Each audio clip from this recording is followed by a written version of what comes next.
नमस्कार दोस्तों, मेरा नाम है Richa and I welcome you all to my channel. आज हम बात करेंगे थाईलैंड एंड कंबोडिया के वॉर की, जो कि 25 जुलाई को स्टार्ट हुआ। लेकिन स्टार्ट करने से पहले मैं आपको थोड़ा सा बैकग्राउंड बताना चाहती हूँ। एग्जैक्टली ये सब स्टार्ट कब हुआ था और किस रीजन की वजह से हुआ था। तो ये बात है 1907 की, जब फ्रांस ने एक कॉलोनियल मैप बनाया था जहां पे उसने थाईलैंड और कंबोडिया के बॉर्डर्स डिफाइन करे थे।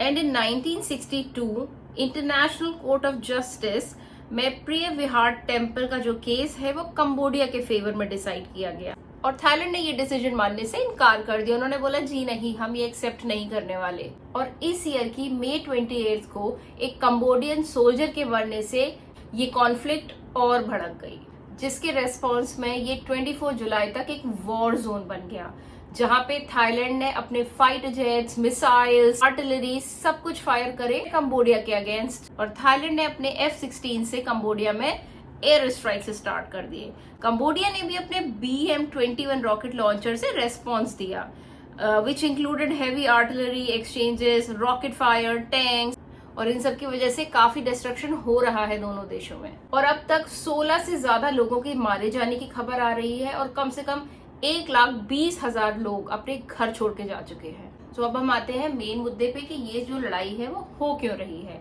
एक टेम्पल है प्रिय विहार टेम्पल, जो कि कंबोडिया कहता है वो उसके एरिया में आते हैं और जो थाईलैंड कहता है ये उसके एरिया में आते हैं। और उनके अकॉर्डिंग ये रिलीजन बेस्ड लड़ाई है कि ये रिलीजन के लिए लड़ाई है, जबकि जो वो टेम्पल है वो कहा जाता है कि वो लॉर्ड शिवा का टेम्पल था।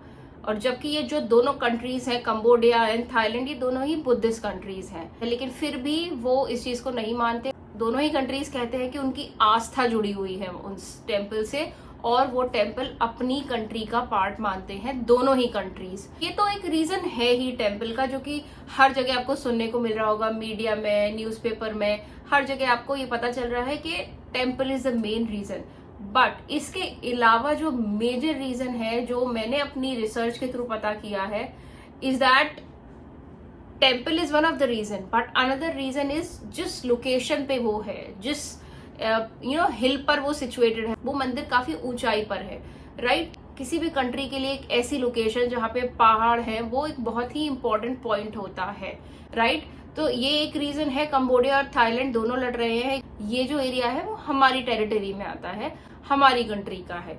लेकिन इसके अलावा एक बहुत इंपॉर्टेंट रीजन है which I got to know through my research, is that उस पर्टिकुलर एरिया में वो जो ट्रायंगल है वहां पे ड्रग्स की हार्वेस्टिंग होती है। सिर्फ हार्वेस्टिंग नहीं, वहां पे ड्रग्स की रिफाइनिंग होती है एंड उस एरिया से all over the world drugs supply भी होती है। तो एक वो बहुत मेजर एरिया है जहां से वो अपना रेवेन्यू जनरेट करते हैं, राइट।